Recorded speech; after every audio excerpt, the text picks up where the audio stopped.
Dans toutes les sociétés, nul n'est censé ignorer la loi sous peine de sanction. L'argent aussi a ses lois qu'il faut respecter scrupuleusement. Dans cette vidéo, vous découvrirez 4 lois universelles de l'argent. Aussi longtemps qu'une personne désobéit à l'une de ces lois, elle s'expose à la pauvreté et elle rencontrera certainement des difficultés financières.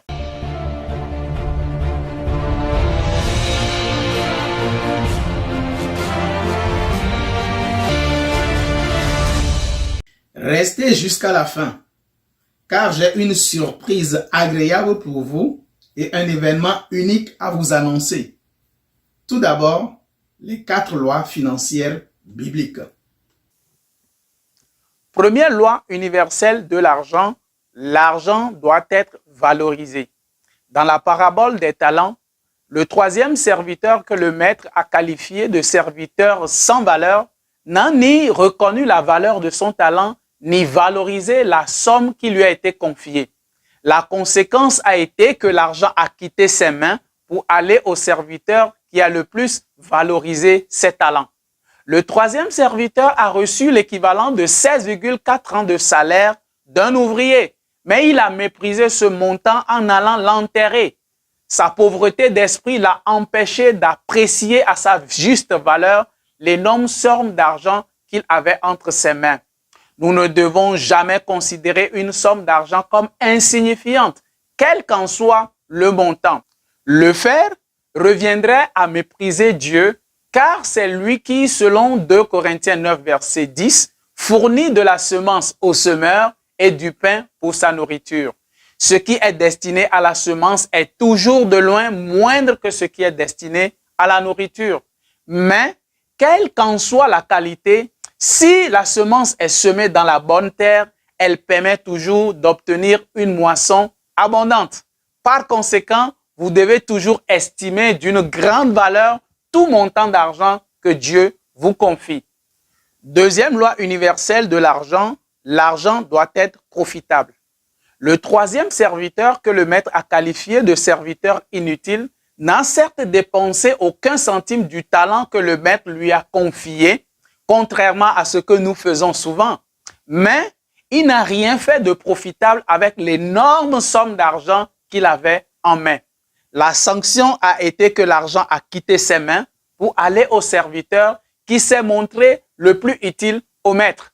L'argent quitte toujours les personnes qui ne font rien de profitable avec le peu d'argent qu'elles possèdent pour aller aux personnes qui l'utilisent à bon escient. Vous devez veiller à dépenser votre argent moins dans les achats qui vous appauvrissent, mais plus pour les acquisitions durablement utiles qui vous rapportent encore plus d'argent.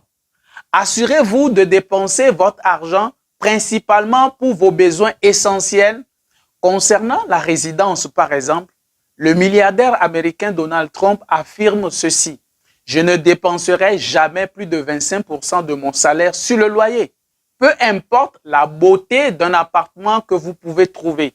Chaque dollar que vous versez dans le loyer est un dollar que vous pourriez utiliser ailleurs, soit pour l'épargne ou pour des choses utiles. » En d'autres termes, nous devons strictement minimiser les dépenses non rentables en termes de retour d'argent comme le loyer et accorder l'importance premièrement à l'épargne et ensuite aux dépenses pour les choses utiles.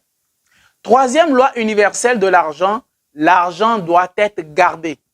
Bien que le 3e serviteur ait retourné la somme exacte qui lui a été confiée, il n'a pas su protéger la valeur de son talent dans le temps, mais a perdu de l'argent dû à l'inflation. La conséquence a été que l'argent a quitté ses mains pour aller au serviteur qui s'est montré le plus économe. Nous sommes censés préserver tout bien que Dieu nous confie. Selon Genèse 2, verset 15, l'Éternel Dieu prit l'homme et le plaça dans le jardin d'Éden pour le cultiver et pour le garder. Garder le jardin signifie le surveiller, le protéger, le sauvegarder, le préserver. Toute somme d'argent que Dieu vous confie doit être gardée et sa valeur protégée contre les effets de l'inflation. L'argent est une semence qu'il faut éviter le plus possible de consommer et que nous devons semer en vue de moissonner encore plus d'argent.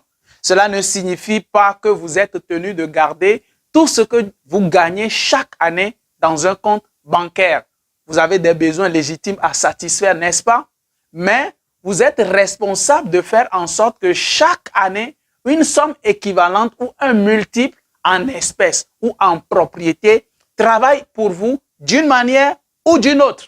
Vous avez besoin d'apprendre à épargner régulièrement une partie substantielle de vos revenus. La base de votre enrichissement réside dans votre capacité à épargner massivement votre argent pour ensuite le faire travailler pour vous.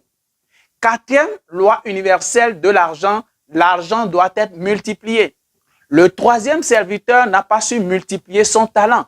La sanction a été que l'argent a quitté ses mains pour aller au serviteur qui a le plus fait travailler ses talents et a le plus augmenté leur valeur en absolu. Nous sommes censés non seulement garder tout bien que Dieu nous confie, mais aussi le valoriser. Quand Dieu plaça Adam dans le jardin d'Éden, c'était pour le cultiver et pour le garder, selon Genèse 2:15. Cultiver le jardin sous-entend le travailler avec l'idée de le transformer, de le valoriser pour l'enrichir et s'enrichir. Autrement dit, pour en dégager une plus-value. Dieu s'attend à ce que nous valorisions toute somme d'argent que nous gagnons. Le maître de la parabole a reproché au troisième serviteur de n'avoir pas remis son argent aux banques afin de gagner au moins un intérêt. Il a par contre félicité les deux autres serviteurs qui ont fait fructifier leur talent avec un rendement de 100%. L'argent est destiné à être multiplié. Vous devez épargner, mais aussi faire fructifier vos épargnes en les investissant dans des véhicules d'enrichissement. En réalité, nous devons multiplier notre argent jusqu'à un point où nous dépenserons seulement les profits tirés de la multiplication du capital initial qui est lui-même une semence que nous devons préserver. Nous sommes en fait censés vivre de nos revenus d'investissement. Le multimillionnaire Grant Cardone affirme que la raison pour laquelle la plupart des personnes ne deviennent jamais riches est que très peu d'entre elles savent comment obtenir de l'argent.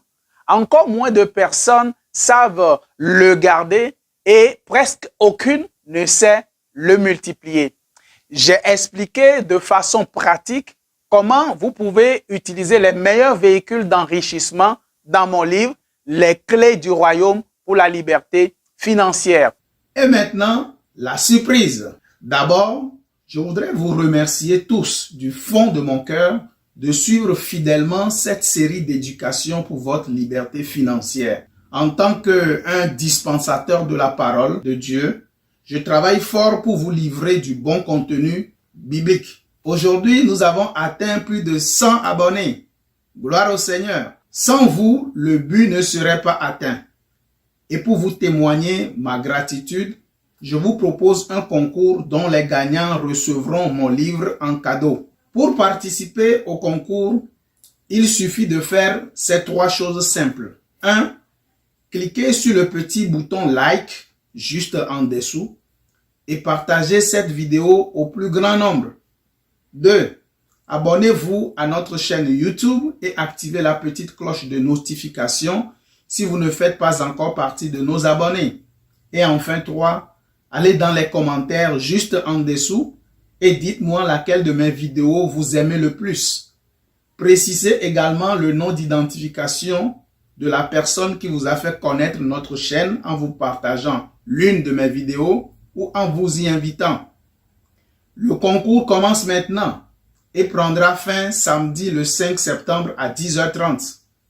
Ce jour-là, nous aurons un live au cours duquel nous discuterons de la réalité financière du chrétien et nous distribuerons 5 lots. Les 2 premiers abonnés qui auront le plus partagé mes vidéos, selon le compte que je ferai dans les commentaires des participants, gagneront chacun un livre. 3 autres gagnants seront également tirés au sort parmi tous les participants. Bonne chance et à très bientôt.